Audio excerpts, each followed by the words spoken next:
Hello दोस्तों, स्वागत है आपका हमारे यूट्यूब चैनल याहू बाबा पे। ये हमारा मोंगोडीबी कोर्स से रिलेटेड 18 ट्यूटोरियल है और इस वीडियो कोर्स में आप सीखने वाले हैं मोंगोडीबी एग्रीगेशन ऑपरेटर्स का एक नया ऑपरेटर जिसका नाम है लुकअप। इसी पिछली दो वीडियोस में भी हमने एग्रीगेशन ऑपरेटर सीखे हैं बहुत सारे। अगर आपने वो वीडियो नहीं देखी है तो उसका लिंक भी आपको ऊपर मिल जाएगा। देखिए, जो हमारा ये नया ऑपरेटर है लुकअप, इसको समझने के लिए आपको मैं एक एग्जाम्पल से समझाता हूँ। यहाँ पर मान लेते हैं कि हमारे पास दो कलेक्शंस हैं। एक है स्टूडेंट्स की कलेक्शन जिसमें स्टूडेंट्स का आईडी आ रहा है, उसका नेम आ रहा है और उसकी क्लास आ रही है। और इसी के साथ हमारे पास एक दूसरी कलेक्शन भी है जिसका नाम है लाइब्रेरी, जहां पर बुक्स का आईडी आ रहा है, बुक्स का नेम है और यहाँ पर स्टूडेंट का आईडी है, मतलब कि कौन सी बुक किस स्टूडेंट ने इशू करा रखी है। यहाँ पर आप देख सकते हैं एक बुक नंबर 3 है JKL। इसको किसी भी स्टूडेंट ने यहाँ पर इशू नहीं कराया। अब मैं क्या चाहता हूँ, मैं चाहता हूँ कि यहाँ पर जब भी लाइब्रेरियन अपने ये सॉफ्टवेयर को ओपन करे तो उसको पता लग जाए कि कौन सी बुक किस स्टूडेंट ने इशू करा रखी है। यहाँ पर तो स्टूडेंट का सिर्फ आईडी ही आ रहा है, मेरे को उसका नाम देखना है, उसकी क्लास भी देखनी है। कुछ इस तरह से ये देखिए, जैसे कि यहाँ पर बुक का आईडी आ रहा है, बुक का नेम आ रहा है, स्टूडेंट का नेम आ रहा है और यहाँ पर उसकी क्लास भी आ रही है। तो यहाँ से हमें क्लियर हो रहा है कि कौन सी बुक किस स्टूडेंट ने इशू करा रखी है। अगर आप ऐसा कुछ करना चाहते हैं मोंगोडीबी के अंदर तो इसके अंदर एक स्पेशल ऑपरेटर आता है जिसका नाम है लुकअप। लुकअप बिल्कुल वैसे ही काम करता है जैसे हमारे सीक्वल बेस्ड डाटाबेसेस होते हैं, जैसे ओरेकल हो गया, माईसीक्वल हो गया, उसमें ज्वाइन काम करते हैं। जिन्होंने पहले माईसीक्वल जैसे कोई डाटाबेस कर रखा है तो उन्हें मालूम होगा कि ज्वाइंस कैसे काम करते हैं। उसके अंदर हम दो या दो से ज्यादा टेबल्स को ज्वाइन कर सकते हैं, मगर मोंगोडीबी में यहाँ पर होता है लुकअप, जिसकी हेल्प से हम यहाँ पर दो कलेक्शंस को ज्वाइन करके डाटा निकाल सकते हैं। जब भी हम यहाँ पर दो कलेक्शंस को ज्वाइन करना चाहते हैं तो उसके लिए हमारे पास कुछ ऐसा होना चाहिए कि दोनों कलेक्शंस के अंदर कोई एक फील्ड कॉमन होनी चाहिए। जैसे कि हमारे केस में आप यहाँ देख रहे हैं जो स्टूडेंट का आईडी है उसी को हमने दूसरे कलेक्शन के अंदर लाइब्रेरी के अंदर यहाँ पर यूज किया। तो ये दोनों फील्ड्स जो है ये यहाँ पर कॉमन हो चुकी है। तो इसी फील्ड्स की हेल्प से मैं यहाँ पर लुकअप को यूज करके इन दोनों कलेक्शंस को ज्वाइन करूंगा। तो आइए अब इसके बाद समझते हैं कि जो ये हमारा लुकअप ऑपरेटर है इसको लिखने का सिंटेक्स क्या है। यहाँ पर मान लेते हैं हमारे पास वही लाइब्रेरी की कलेक्शन है, तो उसको हम यहाँ पे यूज कैसे करेंगे, हम उसमें से डाटा निकालना चाहते हैं तो उसके लिए कुछ इस तरह से लिखेंगे DB, उसके बाद हमारी कलेक्शन का नाम जिसका नाम है लाइब्रेरी और उसके बाद एग्रीगेट मेथड। अब जैसे कि हम पिछली दो वीडियोस में देखते आ रहे हैं कि इसके अंदर हमें पास करना होता है एक एरे, क्योंकि एग्रीगेट मेथड्स भी बहुत सारे होते हैं तो उसके लिए हम यहाँ पर कोमा कोमा लगा के उनको यूज कर सकते हैं। तो जैसे कि हम इस वीडियो में यूज करने वाले हैं लुकअप, तो उसको हम इस तरह से लिखेंगे $लुकअप कॉलन और उसके बाद यहाँ पर कर्ली ब्रेसेस पास कर देंगे। अब इसके अंदर हमारे को चार पैरामीटर्स लेने जरूरी होते हैं जो है from, local field, foreign field और एज। इन चारों फील्ड्स का मतलब क्या है? देखिए, जो हमारी सबसे पहली फील्ड है जिसका नाम है फ्रॉम, इसका मतलब होता है कि जो हमारा ये लाइब्रेरी नाम की कलेक्शन है इसको आप दूसरी किस कलेक्शन के साथ अटैच करना चाहते हैं। तो यहाँ पर हम पास करते हैं अपनी दूसरी कलेक्शन का नाम, जैसे हमारे केस में यहाँ पर स्टूडेंट्स। फिर इसके बाद हमें यहाँ पर बताना होता है कि लोकल फील्ड कि लाइब्रेरी के अंदर ऐसा कौन सी फील्ड है जिसको आप स्टूडेंट नाम की कलेक्शन में ज्वाइन करेंगे। तो यहाँ पर उस फील्ड का नाम देते हैं, जैसे हमारे केस में था स्टूडेंट अंडरस्कोर ID, जिसको हमने लाइब्रेरी के अंदर बना रखा है। फिर इसके बाद आती है फॉरेन फील्ड। फॉरेन फील्ड का जो रिलेशन होता है वो होता है स्टूडेंट्स नाम की कलेक्शन के अंदर, मतलब कि स्टूडेंट नाम की जो हमारी दूसरी कलेक्शन है उसमें ऐसी कौन सी फील्ड है जिसको मैं लोकल फील्ड से अटैच करना चाहता हूँ। तो उसमें एक फील्ड थी जिसका नाम था अंडरस्कोर ID।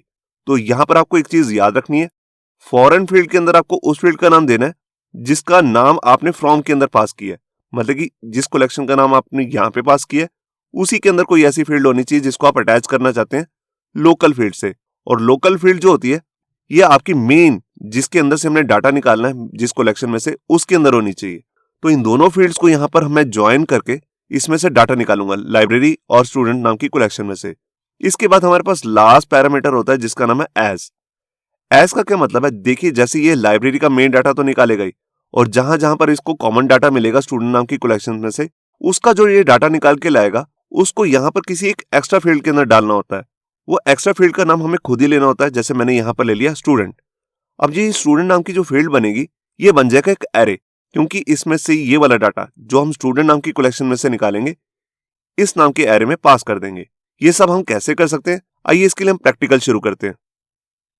तो यहाँ पर देखिए, मैंने विंडोज का सॉफ्टवेयर ओपन कर लिया जिसका नाम है कमांड प्रॉम्प्ट। अब यहाँ पर सबसे पहले हम कमांड लिख लेते हैं जिसका नाम है मोंगोश, जिसकी हेल्प से हमारे यहाँ पर मोंगोडीबी का जो सर्वर है वो रन हो जाएगा। ये देखिए रन हो चुका है। अब मैं स्क्रीन को क्लियर कर लेता हूँ प्रेस करके Ctrl+L। अब यहाँ पर मैं आपको जितने भी हमने डाटाबेसेस क्रिएट कर रखे हैं मोंगोडीबी के अंदर वो आपको शो करता हूँ। तो उसकी कमांड है यहाँ पे शो DBS। ये देखिए अब यहाँ पर कई डाटाबेसेस आ रहे हैं। अब इस वीडियो के अंदर हम यहाँ पर 2 डाटाबेसेस यूज करेंगे। पहले का नाम है यहाँ पर स्कूल, उसके बाद मैं आपको यूज करके दिखाऊंगा टेस्टिंग। तो सबसे पहले स्टार्ट करते हैं स्कूल से। तो यहाँ पर मैं क्लियर करता हूँ स्क्रीन को और यहाँ लिखता हूँ यूज स्कूल। अब इसके अंदर हमने जितने भी कलेक्शंस बना रखे हैं उनको भी मैं आपको शो कर देता हूं। तो उसकी कमांड है शो कलेक्शंस। ये देखिए, अब यहाँ पर 3 कलेक्शंस मैंने बना रखी हैं, लाइब्रेरी, पर्सनल और स्टूडेंट्स। इस वीडियो के अंदर हम यहाँ पर 2 कलेक्शंस को यूज करने वाले हैं, स्टूडेंट्स और उसके साथ लाइब्रेरी। तो यहाँ पर स्टूडेंट्स के अंदर क्या डाटा है और लाइब्रेरी के अंदर मैं आपको एक बार शो करता हूं। तो उसके लिए मैं यहाँ पर लिखता हूं db.students.find। ये देखिए, यहां पर 4 स्टूडेंट्स का डाटा आ रहा है, उनका आईडी आ रहा है, उनका नेम आ रहा है और उनकी क्लास भी आ रही है। अब इसी के साथ मैं यहां पर इसी स्कूल के अंदर जो लाइब्रेरी है उसका भी आपको डाटा शो कर देता हूं। तो उसके लिए हमारे पास यहां पे कमांड आती है db.library.find। तो देखिए, यहां पर हमारी लाइब्रेरी में 3 बुक्स हैं जिनका आईडी आ रहा है, बुक का नेम आ रहा है यहां पर, और यहां पर एक स्पेशल हमने फील्ड ली है स्टूडेंट आईडी, जिसके अंदर हमने यही स्टूडेंट के जो आईडी हैं 1 2 3 4 इनको यहाँ पे स्टोर करा है। यहाँ पर एक स्टूडेंट है जिसका नाम है शाहिद कपूर, आईडी नंबर 3। इन्होंने यहाँ पर कोई भी बुक इशू नहीं करा रखी। अब मैं यहाँ पे क्या करना चाहता हूँ, मैं चाहता हूँ कि जो लाइब्रेरियन है अगर वो आए और देखना चाहते हैं कि कौन सी बुक किस स्टूडेंट ने इशू करा रखी है, तो उसको स्टूडेंट की सारी इंफॉर्मेशन मिल जाए। और वो जो सारी इंफॉर्मेशन है वो दूसरी कलेक्शन के अंदर है जिसका नाम है स्टूडेंट्स। तो इसके लिए उसे लगाना पड़ेगा ज्वाइन, और ज्वाइन करने के लिए मोंगोडीबी में ऑपरेटर आता है लुकअप। तो इसको हम कैसे लगाएंगे? तो देखिए, इसके लिए मैंने यहां पर नोटपैड ओपन कर लिया जिसके अंदर आपको समझना आसान है। तो इसके लिए हमें सबसे पहले क्या लिखना है, हमने लिखना है db.library। देखिए, हमें लाइब्रेरी का ही मेन रिकॉर्ड निकालना है, तो उस कलेक्शन का नाम सबसे पहले देना है। उसके बाद यहां पर अपना मेथड यूज करना है जिसका नाम है एग्रीगेट। अब एग्रीगेट मेथड के अंदर हम यहां पे पास करते हैं अपना एरे को, क्योंकि हम यहां पर बहुत सारे एग्रीगेट मेथड्स का यूज कर सकते हैं। अब इसके अंदर यहां पर सबसे पहला जो और मेन ऑपरेटर है जिसको हम इस वीडियो में सीखने वाले हैं उसका नाम है यहां पर लुकअप। तो लुकअप के लिए सबसे पहले आपको यहां पर कर्ली ब्रेसेस लगा लेनी है और इसके अंदर आकर यहां पर आपको लिखना है लुकअप। लुकअप के बाद कॉलन लगा के आपको देनी है कर्ली ब्रेसेस, क्योंकि इसके अंदर हम ऑब्जेक्ट के फॉर्म में डाटा पास करेंगे। अब जैसे कि मैंने आपको बताया कि इसके अंदर 4 पैरामीटर्स लेने जरूरी होते हैं, तो यहां पर मैं एंटर लगाता हूं। ये देखिए, अब सबसे पहला पैरामीटर है वो है फ्रॉम, जिसके अंदर मुझे बताना है कि ये जो लाइब्रेरी नाम की मेरी कलेक्शन है इसको मैं किस दूसरी कलेक्शन के साथ अटैच करना चाहता हूं। तो उसके लिए मैं यहां पर इसका नाम पास कर देता हूं। हमारी दूसरी कलेक्शन का नाम है स्टूडेंट्स। इसके बाद मुझे यहां पे बतानी है लोकल फील्ड, कि लाइब्रेरी के अंदर कौन सी ऐसी फील्ड है जिसको मैं स्टूडेंट नाम की कलेक्शन के साथ अटैच करना चाहता हूं। यहां पे लोकल फील्ड के अंदर जो एफ है उसको आपको कैपिटल लेटर में लिखना है। यहां पर मैं अभी आपको दिखा भी देता हूं कि हमारी लाइब्रेरी के अंदर कौन सी ऐसी फील्ड है जिसको मैं अटैच करना चाहता हूं। तो ये है वो लोकल फील्ड जिसके अंदर यहां पर स्टूडेंट्स के आईडी आ रहे हैं, तो इसी को मैं यहां पर यूज करूंगा। इसके बाद मैं यहां पर तीसरा पैरामीटर लूंगा जिसका नाम है फॉरेन फील्ड। फॉरेन फील्ड के अंदर मुझे जो स्टूडेंट्स के अंदर कोई ऐसी फील्ड होनी चाहिए जिसको मैं इस वाली फील्ड से अटैच करना चाहता हूं। मैं एक बार आपको शो भी कर देता हूं। देखिए, स्टूडेंट्स वाला जो हमारा ये कलेक्शन है इसके अंदर आईडी है, जो ये आईडी आ रहे हैं इसी फील्ड को मैं यहां पर स्टूडेंट आईडी से अटैच करना चाहता हूं। तो यहां पर हमारी फील्ड का नाम रहेगा _id। इसके बाद हमारी लास्ट पैरामीटर आ जाता है जिसका नाम है एज के अंदर हम क्या करते हैं, यहां पर एक नई फील्ड को क्रिएट करते हैं जिसके अंदर स्टूडेंट्स नाम की जो भी कलेक्शन में से डाटा निकल के आएगा उसको मैं किस नई फील्ड के अंदर सेव करना चाहता हूं। तो उस नई फील्ड का नाम रहेगा स्टूडेंट। आप ये नाम कुछ भी रख सकते हैं, ABCXYZ, मगर मैंने इसका नाम जो है मीनिंगफुल रखा है ताकि आपको समझना आसान हो जाए। तो यहां पर ये मैंने कंप्लीट कोड कर लिया लुकअप का। मैं इसको एक बार आपको दोबारा समझाता हूं। सबसे पहले मैं यहां पर लाइब्रेरी में से डाटा निकालूंगा, उसके लिए मैंने लिखा db.library.aggregate। उसके अंदर मैंने लुकअप मेथड को यूज किया और यहां पर 4 पैरामीटर देने जरूरी होते हैं। सबसे पहला फील्ड है यहां पर फ्रॉम, जिसके अंदर मैं दूसरी कलेक्शन का नाम देता हूं जिसको मेरे को लाइब्रेरी से अटैच करना है। फिर मेरे को लोकल फील्ड बतानी है जो हमारी लाइब्रेरी नाम की कलेक्शन के अंदर होनी चाहिए। तो यहां पर हमारी फील्ड है स्टूडेंट आईडी। फिर मेरे को फॉरेन फील्ड लेनी है। ये फॉरेन फील्ड जो है स्टूडेंट्स नाम की कलेक्शन के अंदर होनी चाहिए और इसका नाम रहेगा _id। अब जो ये डाटा निकल के आएगा तो मेरे को उसको एक नई फील्ड के अंदर स्टोर कराना है, तो उसका मैंने नाम लिया है स्टूडेंट, जिसके लिए मैंने यहाँ पर फील्ड यूज की है एज। ये जो नई हमारे पास फील्ड बनेगी ये बन जाएगा एक ऑटोमेटिकली एरे। तो ये सब कैसे वर्क करता है मैं आपको दिखाता हूं। मैंने इसको यहां से कॉपी किया, यहाँ पर आया और राइट क्लिक किया, ये देखिए यहां पर मैं प्रेस करता हूं एंटर। ये देखिए ये हमारे पास यहां पर डाटा निकल के आया है। ये देखिए यहां से ये एरे स्टार्ट हो रहा है जैसा कि मैंने आपको बताया। अब इसके अंदर यहां पर देखिए सारा डाटा निकल के आया है। यहां पर बुक का आईडी आ रहा है, बुक का नेम आ रहा है, स्टूडेंट का आईडी आ रहा है जिसने इसे इशू किया है, और यहां पर एक नई फील्ड बन गई है जिसका नाम है स्टूडेंट। ये हमारी कलेक्शन के अंदर नहीं थी, ये हमने खुद से बनाई है। इसके अंदर देखिए एरे की फॉर्म में डाटा सेव हुआ है। अब जो ये डाटा आया है ये आया स्टूडेंट नाम की कलेक्शन के अंदर से, जहां पर स्टूडेंट का आईडी आ रहा है, नेम आ रहा है और उसकी क्लास आ रही है। ये हर कलेक्शन के अंदर जितनी भी आप यहां पर डॉक्यूमेंट्स देख रहे हैं सभी के अंदर ऐसा हुआ। तो आप देख रहे हैं कि यहां पर मैंने दो कलेक्शन को यूज करके उनका डाटा निकाल लिया है। बिल्कुल इसी तरह से अगर मैं उल्टा देखना चाहता हूं, मैं मेन स्टूडेंट्स में से डाटा निकालना चाहता हूं और ये देखना चाहता हूं कि उन्होंने कौन कौन सी बुक इशू करा रखी है, इसको भी मैं कर सकता हूं। तो इसको मैं यहां से कॉपी कर लेता हूं, यहां पर एंटर कर देता हूं। ये देखिए अब जो ये मैं स्टूडेंट्स यहां पे ले रहा था इसको मैं यहां से हटा देता हूं और इसका नाम लिखूंगा यहां पर, और ये लाइब्रेरी को यहां से कट करके मैं पास कर दूंगा फ्रॉम में, क्योंकि यहां पर मेरे को अब मेन डाटा निकालना है स्टूडेंट वाले कलेक्शन में से, जिसको मैं यहां पर ज्वाइन करने वाला हूं लाइब्रेरी नाम की कलेक्शन में से। तो यहां पर जो ये फील्ड मैंने पहले लिखी थी, अब मेरे को यहां पर स्टूडेंट की जो लोकल फील्ड है उसका नाम देना है। तो लोकल फील्ड का नाम है अंडरस्कोर आईडी। तो इसको मैं यहां से कट करता हूं, यहां पे पेस्ट करता हूं, और इसका स्टूडेंट आईडी जो मैंने लाइब्रेरी नाम की कलेक्शन के अंदर बना रखा है, अब ये बन जाएगी हमारी फॉरेन फील्ड। ये देखिए अब यहां पर जो मेरे पास लाइब्रेरी का डाटा निकल के आएगा उसको मेरे को यहां पर एक नई फील्ड के अंदर स्टोर करना है। तो इसका नाम मैं मीनिंगफुल रख लेता हूं। यहां पे मैंने नाम रख लिया बुक, मतलब कि किस स्टूडेंट ने कौन सी बुक इशू करा रखी है। तो यहां पर इस डाटा को मैं कॉपी कर लेता हूं। ये देखिए पहले मैं क्लियर करता हूं स्क्रीन को, यहां पे राइट क्लिक एंटर। ये देखिए अब यहां पर क्या देख रहे हैं आप, प्राइमरी में जो डाटा आ रहा है वो आ रहा है स्टूडेंट वाले कलेक्शन में से। उसके बाद यहां पर एक हमने कस्टम फील्ड बनाई है जिसका नाम है बुक, कि किस स्टूडेंट ने कौन सी बुक इशू करा रखी है उसकी डिटेल हमारे को यहां पे मिल रही है। जैसे कि आप यहां देख रहे हैं, अब यहां पे एक स्टूडेंट है जिसका नाम है शाहिद कपूर, जिसका आईडी भी है 3। इसने कोई भी बुक इशू नहीं करा रखी। तो आप यहां पे देख सकते हैं इसके केस में जो बुक नाम का हमारे पास ये एरे की फॉर्म है ये एम्प्टी आ रही है, क्योंकि इसके पास कोई बुक इशू ही नहीं है।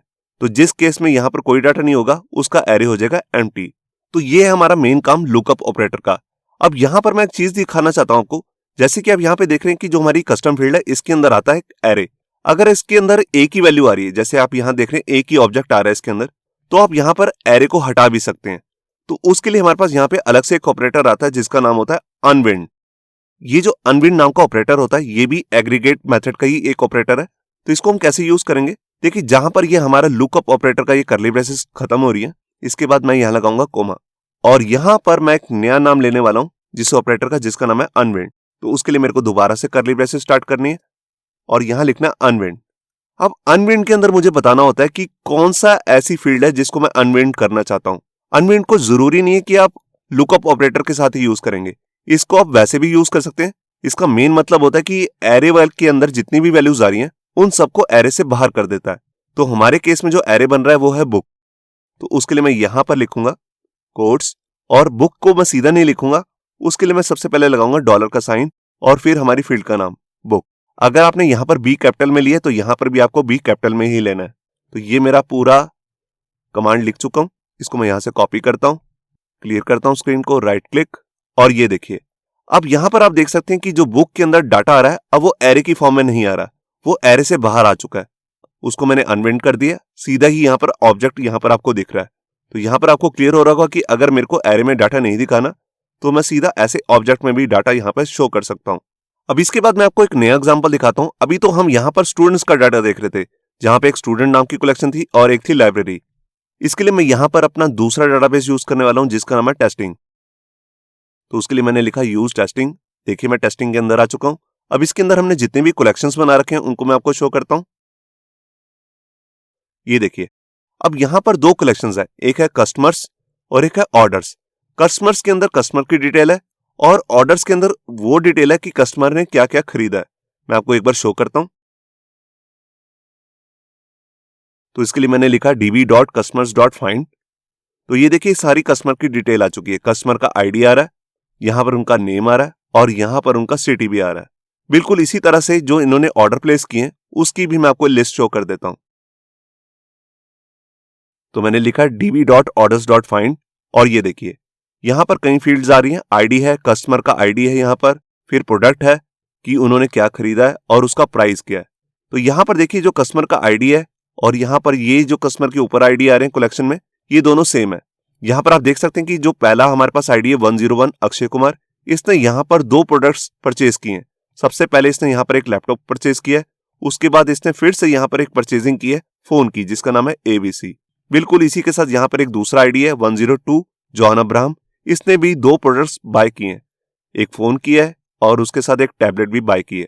लास्ट में भी एक आईडी है 103 सलमान खान, इन्होंने यहाँ पर सिर्फ एक ही प्रोडक्ट बाय किया है। अब मैं यहाँ पर ये देखना चाहता हूँ कि किस कस्टमर ने क्या क्या प्रोडक्ट बाय किया है, या ऐसा भी देख सकते हैं कि फोन कितने यूजर्स ने बाय किया है या लैपटॉप कितने यूजर्स ने बाय किया है, उनकी डिटेल क्या है। तो अभी मैं आपको कस्टमर से ऑर्डर्स की डिटेल निकाल के दिखा रहा हूँ। तो उसके लिए मुझे क्या करना है, मुझे इसी लुकअप ऑपरेटर का यूज करना है। अब सबसे पहले मैं यहाँ पर अपनी कलेक्शन का नाम लिखूंगा जिसका नाम है कस्टमर्स। अब इसके बाद मेरे को लुकअप के अंदर जाके बताना है कि मेरे को इसको किस दूसरी कलेक्शन के साथ अटैच करना है, तो उस कलेक्शन का नाम है ऑर्डर्स। अब यहां पर कस्टमर नाम की कलेक्शन के अंदर कौन सी ऐसी लोकल फील्ड है, मैं आपको एक बार शो कर देता हूं। तो यहां देखिए कस्टमर्स के अंदर जो फील्ड आ रही है उसका नाम है _ID, और ऑर्डर्स के अंदर जो फील्ड आ रही है उसका नाम है कस्टमर _ID। तो यहां पर हमने सही पास किया हुआ है _ID। फॉरेन फील्ड की आईडी को मेरे को चेंज करना है, क्योंकि ये ऑर्डर्स के अंदर हमने बना रखी है फील्ड जिसका नाम है कस्टमर _ID। अब जो ये डाटा निकल के आएगा उसको मेरे को किस कस्टम फील्ड के अंदर स्टोर करना है, तो उसका नाम मैं यहां लिख देता हूं ऑर्डर डिटेल। ये देखिए ऑर्डर _डिटेल्स, ये मैंने एक फील्ड बना ली है जिसके अंदर सारे कस्टमर के जितने भी ऑर्डर्स उसने प्लेस किए हैं वो सारे हमारे को यहाँ पे दिख जाएंगे। यहाँ पर मैं अनवेंड कुछ नहीं करना चाहता, तो इस फील्ड को मैं यहाँ से रिमूव कर देता हूँ और ये अपनी पूरी कमांड को यहाँ से कॉपी कर लेता हूँ। यहाँ पर मैंने क्लियर किया स्क्रीन को, राइट क्लिक, और ये देखिए यहाँ पर सबसे पहला जो हमारा आईडी है, कस्टमर का आईडी है, वो है 101, जिसका नेम यहाँ पे आपको शो कर रहा है, सिटी शो कर रहा है, और उसने कौन कौन से ऑर्डर परचेज किए मतलब कि प्रोडक्ट्स, वो भी आपको यहाँ पे लिस्ट दिख रही है। इसके लिए हमारी कस्टम फील्ड बन चुकी है जिसका नाम है ऑर्डर डिटेल्स। यहाँ देखिए हर कस्टमर के केस में ऐसे ही हो रहा है। यहाँ पे लास्ट कस्टमर है जिसका नाम है सलमान खान, उसने एक ही प्रोडक्ट बाय किया है, तो यहाँ पर एक ही वैल्यू आ रही है एरे के अंदर। तो यहां से आपको क्लियर हो रहा है कि हम इसे कैसे अलग अलग तरीकों से यूज कर सकते हैं अपने लुकअप ऑपरेटर को। अब इसके बाद हम एक नया ऑपरेटर यूज करने वाले हैं जिसका नाम है रिप्लेस रूट।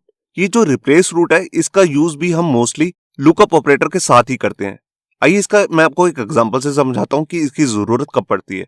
जैसे कि अभी हमने यहाँ पर देखा स्टूडेंट्स नाम की हमारी कलेक्शन थी जिसमें से हम लाइब्रेरी का डाटा भी निकाल रहे थे, कुछ इस तरह से। ये देखिए यहाँ पर आप देख रहे हैं कि यहाँ पर हमारे पास बुक की डिटेल आ रही है, और यहाँ पर हमने एक कस्टम फील्ड बनाई थी स्टूडेंट की कि किस बुक को किस स्टूडेंट ने इशू करा रखा है। मगर इस तरह का जब डाटा निकल के आता है तो वो समझने में काफी कॉम्प्लेक्स हो जाता है कई बार।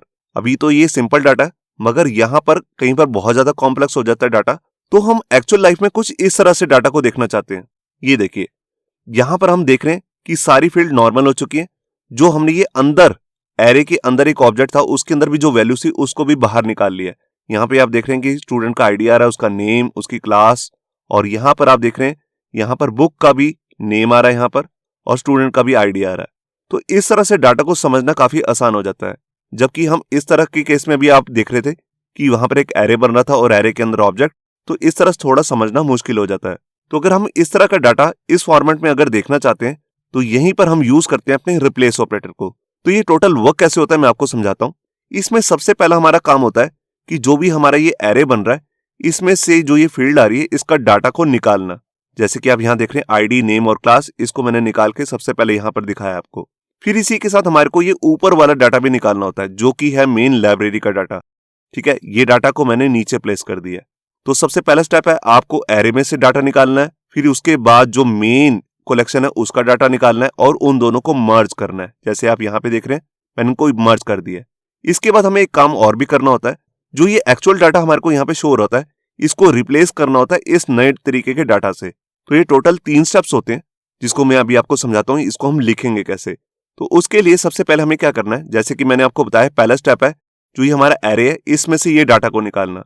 तो इसके लिए हमारे पास स्पेशल ऑपरेटर आता है जिसका नाम होता है यहाँ पर एरे एलिमेंट ऐड। ये देखिए आपको इसे इस तरह से ऑब्जेक्ट में पास करना है जिसके अंदर हम लिखते हैं एरे एलिमेंट ऐड, और यहाँ पर एरे बनाकर हमें 2 पैरामीटर पास करने होते हैं। सबसे पहले हमारे एरे का नाम, तो हमारे एरे का नाम है यहाँ पे स्टूडेंट, तो इसके साथ जस्ट आपको डॉलर का साइन पास कर देना है, और इसमें से हमें बताना होता है कि इसकी कौन सी वैल्यू को हमें डाटा निकालना है। तो यहां पर जैसे मैंने पास किया 0 का मतलब है सबसे पहला डाटा। देखिए अगर आपने जावास्क्रिप्ट वगैरह कर रखी है तो उसमें आपको मालूम होगा कि सबसे पहला जो इंडेक्स होता है एरे में वो होता है 0। तो ये 0 जो है वो एक इंडेक्स नंबर है। इसको मैं आपको समझाता हूं। मान लेते हैं हमारे पास एक कलर्स नाम का एक एरे है जिसके अंदर 4 अलग अलग वैल्यूज आ रही हैं और हर वैल्यू का एक इंडेक्स नंबर होता है। जैसे पहली वैल्यू का नंबर है यहाँ पे 0, फिर 1 2 और जो लास्ट वैल्यू उसका आईडी है यहाँ पर 3। तो ये सारे इंडेक्स नंबर है। तो आप किस भी वैल्यू को अगर उठाना चाहते हैं एरे में से तो आपको उसकी वैल्यू को यहाँ पर पास करना होता है एरे एलिमेंट ऐड के अंदर। तो यहाँ पर हम पास कर देंगे कलर और जैसे मेरे को ये सेकंड वैल्यू उठानी है तो इसका नंबर है यहाँ पे 1, तो हम यहाँ पे 1 पास कर देंगे तो ये हमारे को रिटर्न करेगा ग्रीन। मगर हमारे केस के अंदर यहाँ पर सिर्फ एक ही वैल्यू निकल के आ रही है जो है सबसे पहली वैल्यू, जो पहला ऑब्जेक्ट है ये। तो इसके लिए मैंने यहाँ पे पास किया 0। तो 0 के अंदर ये तीनों वैल्यूज आ रही हैं। तो ये तीनों वैल्यूज हमारे को इसके अंदर आके स्टोर हो जाएंगी। इसके बाद मेरे को क्या करना है, जो हमारा मेन लाइब्रेरी का मेन डाटा है उसको निकालना है। तो मैंने आपको पिछली वीडियोस में बताया था उसके लिए स्पेशल ऑपरेटर आता है $रूट। तो उसको भी मैं यहाँ पे लिख लेता हूँ। अब इन दोनों डाटा को मेरे को अगर मर्ज करना है मतलब कि जोड़ना है तो उसके लिए हमारे पास यहाँ पे एक स्पेशल ऑपरेटर आता है जिसका नाम है $मर्ज ऑब्जेक्ट्स। ये क्या काम करता है, इसके अंदर हम अलग अलग ऑब्जेक्ट पास करते हैं और ये उनको जोड़ देता है मतलब कि उनको मर्ज कर देता है। तो हमने पहले ये नीचे वाला डाटा को यहाँ पे डाला, फिर ऊपर मेन लाइब्रेरी के डाटा को यहाँ पर प्लेस किया और ये इन दोनों को मर्ज कर देगा। अब ये मर्ज तो हो चुके हैं। अब इसके बाद मेरा काम है कि जो ये पहले वाला रिकॉर्ड है इसको मेरे को रिप्लेस करके नया डाटा ये वाला यहाँ पर प्लेस करना है। तो उसके लिए मेरे को यहाँ पे यूज करना होता है रिप्लेस रूट। मगर रिप्लेस रूट के अंदर भी मेरे को एक स्पेशल ऑपरेटर यूज करना होता है जिसका नाम होता है न्यू रूट। तो सबसे पहले हमने एक न्यू रूट क्रिएट करते हैं। जैसे मैंने यहाँ पे किया न्यू रूट, इसके अंदर ये मर्ज हुआ डाटा आ जाएगा। अब ये न्यू रूट को मैं रिप्लेस करूंगा पुरानी वाली रूट से। तो उसके लिए हमारे पास यहाँ पे ऑपरेटर आता है रिप्लेस रूट, जैसे कि आप यहाँ पे देख रहे हैं। तो रिप्लेस रूट के साथ ही हम यूज करते हैं न्यू रूट को, बिल्कुल इसी फॉर्मेट में। तो ये हमारा एग्जिस्टिंग डाटा रिप्लेस हो जाएगा नए मर्ज ऑब्जेक्ट से। ये सभी मैं अभी आपको प्रैक्टिकल दिखाता हूं। तो देखिए मैं यहाँ पर आ गया अपने कमांड प्रॉम्प्ट में और मैं डाटाबेस यूज कर रहा हूँ जिसका नाम है स्कूल, जिसके अंदर हमने लाइब्रेरी और स्टूडेंट्स नाम की 2 कलेक्शंस क्रिएट करके रखी हुई हैं। और उसमें से डाटा निकालने के लिए मैंने एक कमांड भी पहले लिख कर दिखाई है आपको। मेन हमारा यहाँ पर लाइब्रेरी का रिकॉर्ड हम यहाँ पे शो कर रहे हैं, जिसमें से हम यहाँ पे ये शो कर रहे हैं कि किस बुक को किस स्टूडेंट ने यहाँ पर इशू करा रखा है। तो यहाँ पर मैं इसको कॉपी करके अभी आपको दिखाता हूँ। मैंने यहाँ राइट क्लिक किया, एंटर, और ये देखिए यहाँ पर सारी बुक्स की डिटेल आ रही है और इसको किस स्टूडेंट ने इशू किया है उसकी भी डिटेल आ रही है, मगर एरे के अंदर। अब मैं ये एरे अलग से शो नहीं करना चाहता, जो ये इसके अंदर ये 2 फील्ड्स हैं इन्हीं को यहाँ पर शो करना चाहता हूँ। तो उसके लिए मैं यहाँ पे रिप्लेस रूट का यूज करने वाला हूँ। तो उसके लिए यहाँ पर आपको करना क्या है, यहाँ पर जो हमारा ये ऑपरेटर जहां पे ये खत्म हो रहा है लुकअप ऑपरेटर, इसके बाद अपना नया ऑपरेटर यूज करना है रिप्लेस रूट। ये देखिए अब इसके अंदर मुझे क्या करना है, यहां पर मैं सबसे पहले लिखूंगा रिप्लेस रूट। रूट के जो स्पेलिंग में आर है उसको आपको कैपिटल लेटर में लिखना है। अब रिप्लेस रूट के अंदर एक दूसरा ऑपरेटर भी आता है जिसका नाम है न्यू रूट। न्यू रूट के अंदर हमें क्या करना है, हमें यहां पर डाटा को मर्ज करना है। सबसे पहले हम यहां पर स्टूडेंट्स में से डाटा निकालेंगे, उसको मर्ज करेंगे लाइब्रेरी नाम के सारे डाटा से। तो वो हम कैसे करेंगे, सबसे पहले मैं इसके अंदर जो एरे बन रहा है हमारा स्टूडेंट्स नाम का, इसमें से जो भी डाटा निकल के आया है उसको मर्ज करता हूं लाइब्रेरी से। तो उसके लिए मैं यहां पर लिखता हूं मर्ज ऑब्जेक्ट्स और यहां पर मेरे को ले लेना है एरे। अब एरे के अंदर यहां पर मैं मल्टीपल ऑब्जेक्ट्स पास करूंगा जिनको मेरे को मर्ज करवाना है। तो उसके लिए मैंने यहां पर एंटर किया। अब यहां पर मेरे को सबसे पहले स्टूडेंट्स का डाटा निकालना है, मतलब कि जो ये हमारी कस्टम फील्ड आ रही है स्टूडेंट। तो उसके लिए मैंने अभी आपको बताया कि इसके लिए ये एक एरे है और एरे में से सबसे पहली वैल्यू निकालनी है। तो उसके लिए मैं ऑपरेटर यूज करूंगा एरे एलिमेंट ऐड। अब इसके अंदर आकर मेरे को एरे की फॉर्म में यहां पर डाटा डालना है। तो हमारा एरे का नाम क्या है, स्टूडेंट। जैसे आप देख रहे हैं यहाँ पे एस बी कैपिटल है। तो उसके लिए सबसे पहले मेरे को लगाना है डॉलर का साइन, फिर मेरे को लिखना है स्टूडेंट नेम। अब इसके अंदर मेरे को बताना है कि इस एरे के अंदर कौन सी वैल्यू मेरे को यहाँ पर पिक करनी है, पहली दूसरी कौन सी वाली। तो देखिए हमारे केस में सिर्फ एक ही वैल्यू आ रही है, तो मैं यहाँ पे पास कर दूंगा 0। जैसे कि मैंने आपको बताया कि एरे में जो सबसे पहली वैल्यू होती है उसका इंडेक्स नंबर होता है 0। तो मैंने यहाँ पे 0 पास कर दिया। तो मैंने मर्ज एलिमेंट के अंदर पहला अपना ऑब्जेक्ट पास कर दिया जो भी निकल के आएगा। इसके बाद मेरे को दूसरा यहाँ पर ऑब्जेक्ट पास करना है जिसको मैं इसके साथ मर्ज करना चाहता हूँ। तो वो मेरे को निकालना है लाइब्रेरी नाम की कलेक्शन में से, जो कि मेन कलेक्शन है। तो उसके लिए मेरे को सिंपली लिखना है $रूट। और रूट की स्पेलिंग आपको कैपिटल लेटर में लिखनी है। ये हम पिछली वीडियो में भी देख चुके हैं। अगर आपको सारा डाटा निकालना होता है किसी कलेक्शन का तो हम लिखते हैं $$ रूट, तो उस डॉक्यूमेंट का हमारे पास सारा डाटा आ जाता है यहाँ पर। तो देखिए ये हमारा काम कंप्लीट हो चुका है। सबसे पहले मैंने यहाँ पर लुकअप किया है, इसने लाइब्रेरी को और स्टूडेंट नाम की जो कलेक्शन है उन दोनों को यहाँ पे मर्ज किया, मतलब कि उन दोनों का डाटा यहाँ पर ज्वाइन करके दिखाया इस वाली फील्ड के अंदर जिसका नाम है स्टूडेंट। अब मेरे पास जो भी ये फील्ड आ रही है इसके डाटा को मैंने यहाँ से रिप्लेस रूट लगा के इसमें सारा डाटा को मर्ज किया, इन दोनों के डाटा को, और यहाँ पे रिप्लेस कर दिया, मतलब कि जो एक्चुअल डाटा आएगा उसको मैं यहाँ से रिप्लेस कर रहा हूँ। अब यहाँ पर एक चीज होगी कि हमने जो ये फील्ड बना रखी है स्टूडेंट, ये भी हमें अलग से शो करता रहेगा, मगर मेरे को ये नहीं दिखानी है, तो उसके बारे में मुझे बताना है यहाँ पर। तो जोन सी फील्ड हमें नहीं दिखानी होती मैं आपको पिछली वीडियोस में बता चुका हूँ। उसके लिए हम यहाँ पे एक ऑपरेटर यूज करते हैं, एग्रीगेट ऑपरेटर, जिसका नाम है प्रोजेक्ट। तो यहाँ पर मैं क्या करता हूँ, 2 कर्ली ब्रेसेस लगा लेता हूँ और इसके अंदर लिखता हूँ प्रोजेक्ट। ये मेरा एक ऑपरेटर है जिसके अंदर मुझे बताना होता है कि मैं कौन सी फील्ड देखना चाहता हूँ और कौन सी नहीं। तो देखिए अब इसने पूरे इस डॉक्यूमेंट को तो रिप्लेस कर देगा, ये रिप्लेस रूट, मगर यहाँ पर सिर्फ इस कस्टम फील्ड को रिप्लेस नहीं करता। तो इसको हटाना है तो यहाँ पर इसके बारे में मुझे बताना होता है। तो जिस फील्ड को नहीं दिखाना होता उसके लिए हम यहाँ पर लिखते हैं 0 और जिसको दिखाना होता है उसके लिए लिखते हैं 1। तो हमें बस इस एक्स्ट्रा फील्ड को हटाना है, तो मैंने यहाँ पे लिख दिया 0। तो ये इसमें मैंने एक्स्ट्रा काम किया है। तो ये हमारा पूरा नए लुकअप की पूरी कमांड बन चुकी है, इतनी बड़ी कमांड। इसको मैंने यहाँ से कॉपी किया और मैं यहाँ पर क्लियर कर लेता हूँ स्क्रीन को। यहाँ पे राइट क्लिक, यहाँ पे एक सिंटैक्स एरर दिखा रहा है, मैं भी आपको शो करता हूँ। यहाँ पे हमसे गड़बड़ हुई है। यहाँ पर गड़बड़ क्या हुई है, जो हमने यहाँ पर ये मर्ज ऑब्जेक्ट नाम का ये ऑपरेटर यूज किया है, इसके अंदर हमने एरे तो लिया है मगर उसके अंदर सीधा से ऑब्जेक्ट नहीं पास किया। तो वो मुझे कैसे पास करना है वो भी मैं आपको बता देता हूँ। देखिए यहाँ पर जो ये मेरे स्क्वायर ब्रेसेस स्टार्ट हो रही है, इसी के साथ मैं यहाँ पर कर्ली ब्रेसेस लगा दूंगा। ये कर्ली ब्रेसेस किसकी है, ये है बेसिकली पहली वैल्यू की। तो यहाँ पर इसको मेरे को एंड भी करना है। देखिए जो भी हमारे पास ये डाटा निकल के आ रहा है ये एक एरे है, ये ऑब्जेक्ट नहीं है। और जो ये मेथड है मर्ज ऑब्जेक्ट, ये ऑब्जेक्ट्स को मर्ज करता है, मतलब कि 2 ऑब्जेक्ट्स को मर्ज कर सकता है, 2 या 2 से ज्यादा ऑब्जेक्ट्स को भी मर्ज कर सकता है, मगर इस एरे को हमें ऑब्जेक्ट बनाना पड़ेगा। तो उसके लिए मैंने यहाँ पर क्या किया, कर्ली ब्रेसेस को स्टार्ट किया और यहाँ पर कर्ली ब्रेसेस को क्लोज किया। मैं दोबारा से इसे कॉपी करता हूँ, यहाँ पे राइट क्लिक, यहाँ पे देखिए हमारे को एक मैसेज शो कर रहा है यहाँ पर अनरिकॉग्नाइज एक्सप्रेशन, इस नाम का कोई एक्सप्रेशन ही नहीं है। तो हमने यहाँ पर स्पेलिंग की मिस्टेक किया, यहाँ पे हमने लिख दिया मर्जर ऑब्जेक्ट्स, जबकि लिखना था मर्ज ऑब्जेक्ट्स। ये देखिए मर्ज ऑब्जेक्ट्स, कॉपी, क्लियर करता हूं स्क्रीन को, राइट क्लिक, और ये देखिए अब हमारे पास सारा डाटा निकल के आ चुका है। अब आप यहाँ पे देख भी रहे होंगे यहाँ पर कोई एक्स्ट्रा एरे भी नहीं बन रहा, ना कोई एक्स्ट्रा फील्ड। तो देखिए यहाँ पर एक आईडी आ रहा है, यहाँ पर नेम आ रहा है स्टूडेंट का, उसकी क्लास आ रही है और उसने कौन सी बुक इशू करा रखी है उसका भी यहाँ पर नेम आ रहा है। तो अगर हमने लाइब्रेरी में और भी कई कॉलम्स बनाए होते तो उनके भी यहाँ पर एक्स्ट्रा नाम शो कर देता, जैसे उसके ऑथर का नाम वगैरह। तो यहाँ पर आप देख रहे हैं कि इसको अब समझना कितना आसान हो चुका है। तो इसके लिए मैंने यहाँ पे किया क्या है, सबसे पहले मैंने यहाँ पर लुकअप किया है, लुकअप के साथ यहाँ पर लगाया रिप्लेस रूट। रिप्लेस रूट क्या करता है, जो भी हमारे पास ये डाटा निकल के आ रहा है उसको रिप्लेस कर देगा इस नए वाली वैल्यू से। उसके बाद मैंने यहाँ पे क्या किया है, जब मैंने यहाँ पे लुकअप लगाया था तो एक एक्स्ट्रा फील्ड बनाई थी, इसको हटाने के लिए यहाँ पर प्रोजेक्ट का यूज किया है। तो यही मेरा कंप्लीट काम है। तो यहाँ पे आपको समझ में आ गया होगा कि हमारे को अगर मोंगोडीबी के अंदर सीक्वल जैसे डाटाबेसेस होते हैं उसकी तरह ज्वाइंस लगाने हैं तो हम यहाँ पर लुकअप ऑपरेटर का यूज करते हैं। यहाँ पर देखिए लुकअप ऑपरेटर की एक फैसिलिटी तो है कि हम यहाँ पर ज्वाइन कर रहे हैं, मगर यहाँ पर इसकी एक डिसएडवांटेज भी होती है। यहाँ पर ये क्या करती है, जब भी हम इस तरह से ज्वाइन करके डाटा निकालते हैं तो उसकी परफॉर्मेंस पे भी थोड़ा फर्क पड़ता है, वहां पर इसकी परफॉर्मेंस थोड़ी स्लो हो सकती है।